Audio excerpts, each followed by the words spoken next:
আসসালামু আলাইকুম। রাতের শীর্ষ সংবাদে স্বাগত জানাচ্ছি। আমি সুমনা সুমা। তারেক রহমানকে ব্রিটিশ প্রধানমন্ত্রীর অভিনন্দন। আইনশৃঙ্খলা বাহিনীকে জনগণের আস্থা অর্জন করতে হবে, স্বরাষ্ট্রমন্ত্রী। শনিবারও অফিস করবেন প্রধানমন্ত্রী তারেক রহমান। অন্তর্বর্তী সরকারের চুক্তিগুলো খতিয়ে দেখা উচিত, দেবপ্রিয়। জনগণের ট্যাক্সে চুরি, জবাবদিহিতা নিশ্চিত করা নৈতিক দায়িত্ব, স্থানীয় সরকার মন্ত্রী। এইচএসসির ফরম পূরণের ফি বাড়ল। ৪৪তম বিসিএসের নন ক্যাডারে ৪,১৩৬ জনকে নিয়োগ, তালিকা প্রকাশ। সিলেটের ডিসি সারোয়ারকে শোকজ। পুলিশ হত্যায় অভিযুক্তকে দিল্লি বিমানবন্দরে গ্রেফতার করে ফেরত পাঠালো ভারত। সড়কে সমঝোতার ভিত্তিতে টাকা নেওয়া চাঁদা নয়, বাধ্য করা চাঁদা, সেতুমন্ত্রী। হিরো আলম গ্রেফতার। এবার টিপু সুলতানকে খলনায়ক বানানোর চেষ্টায় হিন্দুত্ববাদী বিজেপি। সাবেক ব্রিটিশ প্রিন্স এন্ড্রু গ্রেফতার। শুনছিলেন শিরোনাম, এবার বিস্তারিত। প্রধানমন্ত্রী তারেক রহমানকে অভিনন্দন জানিয়ে চিঠি দিয়েছে যুক্তরাজ্যের প্রধানমন্ত্রী কিয়ার স্টারমার। বৃহস্পতিবার তিনি এই পত্র পাঠান। চিঠিতে বলা হয়েছে, বাংলাদেশের নির্বাচনে আপনার বিজয় এবং প্রধানমন্ত্রী হিসেবে আপনার দায়িত্ব নিশ্চিত হয় আপনাকে আন্তরিক অভিনন্দন জানাতে এই পত্র লিখছি। যুক্তরাজ্য ও বাংলাদেশের মধ্যে দীর্ঘদিনের ঘনিষ্ঠ সম্পর্ক বিদ্যমান। আমি দৃঢ়ভাবে বিশ্বাস করি আপনার নেতৃত্বে আমাদের পারস্পরিক সহযোগিতা আরও বিস্তৃত হবে এবং আমাদের অভিন্ন মূল্যবোধ ও সমৃদ্ধ ইতিহাসের ভিত্তিতে তা নতুন উচ্চতায় পৌঁছাবে। এতে বলা হয়, আমাদের অংশীদারিত্বকে আরও সুদৃঢ় করতে এবং অভিন্ন অগ্রাধিকারগুলো এগিয়ে নিতে আপনার সঙ্গে ঘনিষ্ঠভাবে কাজ করার প্রত্যাশা করছি। বাংলাদেশের অন্যতম বৃহৎ বৈদেশিক বিনিয়োগকারী হিসেবে যুক্তরাজ্য আমাদের বাণিজ্য ও বিনিয়োগ সম্পর্ক আরও সম্প্রসারণে আগ্রহী। অবৈধ অভিবাসন মোকাবিলা, জলবায়ু পরিবর্তনের প্রভাব প্রতিরোধ এবং আমাদের দীর্ঘদিনের প্রতিরক্ষা ও নিরাপত্তা সহযোগিতা জোরদার করতে আরও ঘনিষ্ঠভাবে একসঙ্গে কাজ করার সুযোগকে আমি স্বাগত জানাই। একই সঙ্গে রোহিঙ্গা শরণার্থীদের আশ্রয় দিয়ে বাংলাদেশ যে উদারতা প্রদর্শন করছে, সেক্ষেত্রে যুক্তরাজ্য তার সমর্থন অব্যাহত রাখবে। নবনিযুক্ত স্বরাষ্ট্রমন্ত্রী সালাউদ্দিন আহমেদ বলেছেন, পুলিশসহ অন্যান্য আইনশৃঙ্খলা বাহিনীকে জনগণের আস্থা অর্জনের মধ্য দিয়ে দ্রুত জনপ্রত্যাশা পূরণ করতে হবে। বৃহস্পতিবার বাংলাদেশ সচিবালয় মন্ত্রণালয়ের আওতাধীন বিভিন্ন দপ্তর সংস্থার প্রধানদের সঙ্গে মত বিনিময় সভায় এ নির্দেশ দেন তিনি। স্বরাষ্ট্রমন্ত্রী বলেন, প্রায় দীর্ঘ ১.৫ যুগ পর একটি স্বচ্ছ নির্বাচনের মাধ্যমে রাজনৈতিক সরকার গঠিত হয়েছে, তাই আমাদের নিকট জনগণের প্রত্যাশা অনেক। সে প্রত্যাশা পূরণে আমরা দ্রুত আমাদের নির্বাচনী ইশতেহার বাস্তবায়ন করতে চাই। আমরা পুলিশসহ বিভিন্ন আইনশৃঙ্খলা বাহিনীর মধ্যে যে জনপ্রত্যাশা অনুযায়ী গণতান্ত্রিক সংস্কার করতে চাই, প্রথমে তার অগ্রাধিকার নির্ধারণ করতে হবে। সালাউদ্দিন আহমদ আরও বলেন, পুলিশসহ অন্যান্য আইনশৃঙ্খলা বাহিনীর যুগোপযোগী উন্নয়নে একটি সঠিক পরিকল্পনা দরকার বলেও জানান মন্ত্রী। এজন্য পরিকল্পনা প্রণয়ন ও বাস্তবায়নে বিভিন্ন দপ্তর সংস্থার প্রধানদের পরামর্শ ও সুপারিশমালা তৈরির ব্যাপারে নির্দেশনা দেন তিনি। স্বরাষ্ট্রমন্ত্রী বলেন, এর মাধ্যমে আমরা যে সংস্কার করতে চাই তার অগ্রাধিকার নির্ধারণ করা হবে। নবনির্বাচিত প্রধানমন্ত্রী তারেক রহমান এখন থেকে শনিবারও অফিস করবেন। প্রশাসনে গতি আনার লক্ষ্যে তিনি এই সিদ্ধান্ত নিয়েছেন। ওদিকে দায়িত্ব পাওয়ার পর তিনি এমপিদের শুল্কমুক্ত গাড়ি ও প্লট না নেওয়ার ব্যাপারে সিদ্ধান্ত দিয়েছেন, যা বেশ প্রশংসিত হয়েছে। মন্ত্রীদের বাহুল্য খরচ না করার জন্য নির্দেশনা দিয়েছেন। সিপিডির সম্মানীয় ফেলো ডক্টর দেবপ্রিয় ভট্টাচার্য বলেছেন, অন্তর্বর্তী সরকার বিদেশের সঙ্গে যেসব জানা অজানা চুক্তি করেছে সেগুলো খতিয়ে দেখা উচিত। তিনি বলেন, ডকুমেন্টসে দায় দেনা পরিস্থিতি, বিগত সরকার যে সমস্ত ক্রয় চুক্তি করে গেছে সেগুলোকে আরও ভালো করে পর্যালোচনা করে দেখা উচিত, যে এই চুক্তিতে কোনো নিয়মনীতির ব্যত্যয় ঘটেছে কিনা। বিগত সরকার যাওয়ার আগে বিভিন্ন ধরনের চুক্তি করেছে, সেসব বৈদেশিক চুক্তি কেবল যুক্তরাষ্ট্রের সঙ্গে হয়নি, শুধু আমাদের বন্দর দিয়ে দেওয়ার জন্য হয়নি, আরও অন্যান্য ক্ষেত্রে হয়েছে যেগুলো হয়তো আমরা অবহিত না। বৃহস্পতিবার সকালে রাজধানীর মহাখালীর ব্রাক সেন্টার ইনে নতুন সরকারের সূচনা বিন্দু অর্থনৈতিক পর্যালোচনা শীর্ষক মিডিয়া ব্রিফিংয়ে এই মন্তব্য করেন তিনি। স্থানীয় সরকার, পল্লী উন্নয়ন ও সমবায় মন্ত্রী মির্জা ফখরুল ইসলাম আলমগীর বলেছেন, আমাদের মনে রাখতে হবে একটি বিধ্বস্ত অর্থনীতি, বিধ্বস্ত রাষ্ট্র ব্যবস্থার উপর দিয়ে প্রধানমন্ত্রীর স্বপ্ন ও পরিকল্পনা বাস্তবায়নে আমরা কাজ করছি। আমরা জনগণের ট্যাক্সে চলি, তাই জনগণের কাছে জবাবদিহিতা নিশ্চিত করা নৈতিক দায়িত্ব। বৃহস্পতিবার সচিবালয়ে স্থানীয় সরকার বিভাগের সভাকক্ষে এক মতবিনিময় সভায় তিনি একথা বলেন। সভায় মন্ত্রণালয়ের সার্বিক কার্যক্রমের উপর উপস্থাপনা করেন মন্ত্রণালয়ের সচিব রেজাউল মাকসুদ জাহেদি। মন্ত্রী বলেন, একটি সফল রাষ্ট্র বিনির্মাণে আমাদের সবার ঐক্যবদ্ধভাবে কাজ করা অত্যন্ত জরুরি। ব্যক্তি, সমাজ ও রাষ্ট্র, এই তিনটি স্তর একে অপরের সঙ্গে ওতপ্রোতভাবে জড়িত। আমরা যদি ভিন্ন মত ও বিভেদ ভুলে একটি টিম হিসেবে কাজ করি, তাহলে উন্নয়ন, সুশাসন ও ন্যায়ভিত্তিক সফল সমাজ প্রতিষ্ঠা করা সম্ভব। তিনি বলেন, রাষ্ট্রীয় প্রতিষ্ঠানগুলোকে শক্তিশালী করা মানে কেবল প্রশাসনিক কাঠামো ঠিক করা নয়, বরং জনগণের আস্থা পুনরুদ্ধার করা।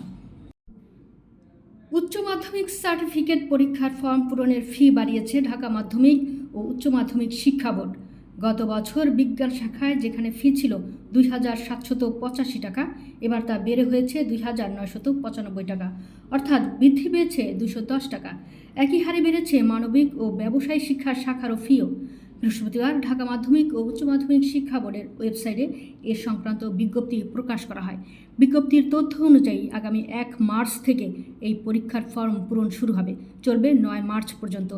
বিলম্ব ফি সহ ১১ মার্চ থেকে ১৮ মার্চ পর্যন্ত অনলাইনে ফর্ম পূরণ করা যাবে। সোনালী সেবার মাধ্যমে ফি জমা দেওয়া যাবে ১৮ মার্চ পর্যন্ত। বিজ্ঞপ্তির তথ্য মতে এবার নিয়মিত পরীক্ষার্থীদের ফর্ম পূরণের জন্য বিভাগ ভিত্তিক মোট ফি নির্ধারণ করা হয়েছে। প্রকাশিত নির্ধারিত ফি তালিকা অনুযায়ী বিজ্ঞান, মানবিক ও ব্যবসায়ী শিক্ষা শাখায় ভিন্ন ভিন্ন হারে ফি দিতে হবে। ৪৪তম বিসিএসের নন ক্যাডার পদে ৪,১৩৬ জনকে নিয়োগ দেওয়া হয়েছে। বৃহস্পতিবার তাদের এ নিয়োগ দিয়ে বিজ্ঞপ্তি দিয়েছে সরকারি কর্ম কমিশন। নিয়োগ পাওয়াদের মধ্যে সরকারের বিভিন্ন মন্ত্রণালয়, বিভাগ ও অধিদপ্তরের ৯ম থেকে ১১তম গ্রেডের কর্মকর্তা রয়েছেন। ৯ শর্তে এ নিয়োগ দেওয়া হয়েছে। শর্তাবলীর মধ্যে রয়েছে প্রার্থীর আবেদনপত্রের সঙ্গে সংযুক্ত সনদ, তথ্য, ডকুমেন্টস ইত্যাদি, ৪৪তম বিসিএস পরীক্ষা ২০২১-এর বিজ্ঞপ্তির ৮ নম্বর অনুচ্ছেদ এবং আবেদনপত্রে প্রার্থীর অঙ্গীকারনামার ভিত্তিতে কমিশন কর্তৃক প্রার্থীকে এই শর্তে সাময়িকভাবে মনোনয়ন প্রদান করা হলো যে, নিয়োগের পূর্বে নিয়োগকারী কর্তৃপক্ষ যথাযথ কর্তৃপক্ষের মাধ্যমে প্রার্থীর সংযুক্ত সনদ, ডকুমেন্টস ও কাগজপত্রের সত্যতা যাচাইপূর্বক নিশ্চিত হয়ে চূড়ান্ত নিয়োগ প্রদান করবে। সিলেটের গোপালগঞ্জ উপজেলায় বৈষম্য বিরোধী ছাত্র আন্দোলন চলাকালে গুলির আদেশ প্রদানকারী নির্বাহী ম্যাজিস্ট্রেটের তথ্য সরবরাহ না করায় সিলেটের জেলা প্রশাসক মোহাম্মদ সারোয়ার আলমকে কারণ দর্শানোর নোটিশ দিয়েছেন আদালত। সিলেটের আমলি আদালত নম্বর ২-এর senior judicial magistrate Sudipta Talukdar ৮ February এ আদেশ দেন বলে আদালত সূত্রে জানা গেছে। বৃহস্পতিবার বিষয়টি জানাজানি হয়।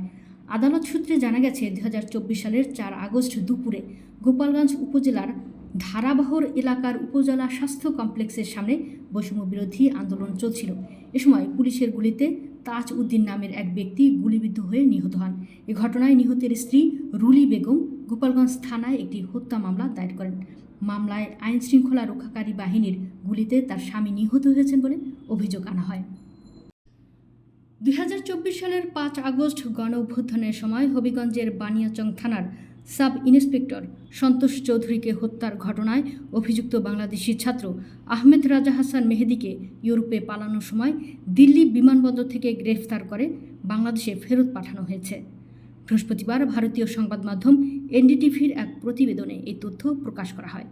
মেহেদী বাংলাদেশের হবিগঞ্জের বাসিন্দা। তিনি ২০২৪ সালের ৫ আগস্ট গণ অভ্যুত্থানের সময় সাব ইন্সপেক্টর সন্তোষ চৌধুরীকে হত্যার ঘটনায় অভিযুক্ত ছিলেন।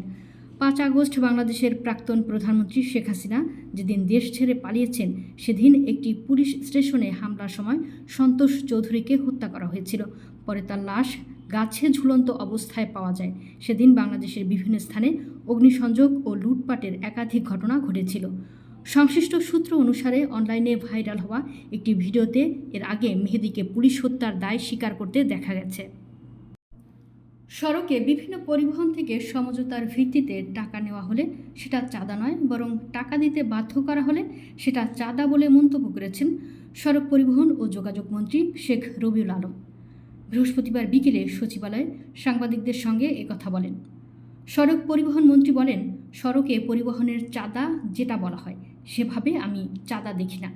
মালিক সমিতি, শ্রমিক সমিতি আছে, তারা তাদের কল্যাণে এটা ব্যয় করে। এটা অলিখিত বিধির মতো। চাঁদা আমি সেটাকে বলতে চাই যেটা কেউ দিতে চায় না বা বাধ্য করা হয়। 180 দিনের পরিকল্পনায় সড়কে শৃঙ্খলা ফেরানোই বর্তমান সরকারের প্রধান কাজ বলে মন্তব্য করেন রেল, সড়ক পরিবহন, সেতুমন্ত্রী শেখ রবিউল আলম। আলোচিত কন্টেন্ট ক্রিয়েটর আশরাফুল আলম ওরফে হিরো আলমকে গ্রেফতার করেছে পুলিশ। বিয়ের প্রলোভনে ধর্ষণের মামলায় গ্রেফতারি পরোয়ানা থাকায় বৃহস্পতিবার দুপুরে শাহজাহানপুর থানার মাঝিরা বন্দর এলাকা থেকে তাকে গ্রেফতার করা হয়। পরে বগুড়ার নারী ও শিশু নির্যাতন দমন ট্রাইব্যুনাল 1 তাকে কারাগারে পাঠান। পুলিশ জানায়, হিরো আলম ব্যক্তিগত গাড়িতে ঢাকার দিকে যাচ্ছে এমন তথ্যের ভিত্তিতে বৃহস্পতিবার দুপুরে পুলিশ শাহজাহানপুর থানার মাঝিরা বন্দর এলাকায় অবস্থান নেয়। সেখান থেকে তাকে গ্রেফতারের পর বগুড়ার নারী ও শিশু নির্যাতন দমন ট্রাইব্যুনাল 1-এ হাজির করা হয়। বেলা 3টায় ট্রাইব্যুনালের বিচারক আনোয়ারুল হক তাকে কারাগারে পাঠানোর আদেশ দেন। নরেন্দ্র মোদীর নেতৃত্বাধীন ভারতীয় জনতা পার্টির বিজেপি সরকারের কাছে ইতিহাস কখনো পথপ্রদর্শক হিসেবে কাজ করেনি, বরং এটিকে সবসময় তারা একটি অস্ত্র হিসেবে ব্যবহার করছে। যে কোনো ইসলামী বিষয় সামনে এলেই বেছে বেছে রাজনৈতিক উদ্দেশ্যে ব্যবহার করছে তারা। মহারাষ্ট্র রাজ্যে অতীতে বিজেপি নিজেদের মজবুত ভিত এবং রাজ্যে মেরুকরণ সৃষ্টি করতে মুঘল সম্রাট আওরঙ্গজেবের নাম বারবার ব্যবহার করেছে। এখন নতুন এক মোড়ে লক্ষ্যবস্তু করা হয়েছে টিপু সুলতানকে। মহীশূরের 18 শতকের এই শাসকের ইতিহাসকে এখন ঘুরে বের করা হচ্ছে। একই কৌশলে তাকেও খলনায়ক বানানোর চেষ্টা করছে উগ্র হিন্দুত্ববাদী এই দল। সরকারি দায়িত্ব পালনের সময় ক্ষমতার অপব্যবহারের অভিযোগে সাবেক ব্রিটিশ প্রিন্স অ্যান্ড্রু মাউন্টব্যাটেন উইন্ডসরকে গ্রেফতার করা হয়েছে। বৃহস্পতিবার বিবিসির এক প্রতিবেদনে এ তথ্য জানানো হয়। প্রিন্স উপাধি হারানো অ্যান্ড্রু ব্রিটিশ রাজা চার্লস তৃতীয়ের ভাই। যুক্তরাষ্ট্রের কুখ্যাত যৌন অপরাধী জেফ্রি অ্যাপস্টেনের সঙ্গে সম্পর্কের বিষয়টি প্রকাশ্যে আসার পরই তাকে গ্রেফতার করা হয়। দ্য টেলিগ্রাফ জানায়, যুক্তরাজ্যের আধুনিক ইতিহাসে এ ধরনের গ্রেফতার নজিরবিহীন। রাজা চার্লস পুলিশি তদন্তে পূর্ণ সমর্থন দেওয়ার কথা জানিয়েছেন। বর্তমানে 8টি সংস্থা অ্যান্ড্রুর বিরুদ্ধে ওঠা অভিযোগ তদন্ত করছে। এর মধ্যে সরকারি দায়িত্ব পালনের সময় ক্ষমতার অপব্যবহার এবং কোনো নারীকে তার কাছে পাচার করা হয়েছে কিনা এসব বিষয়ও অন্তর্ভুক্ত। দর্শক, ভিডিওটি শেষ পর্যন্ত দেখার জন্য আপনাকে অসংখ্য ধন্যবাদ।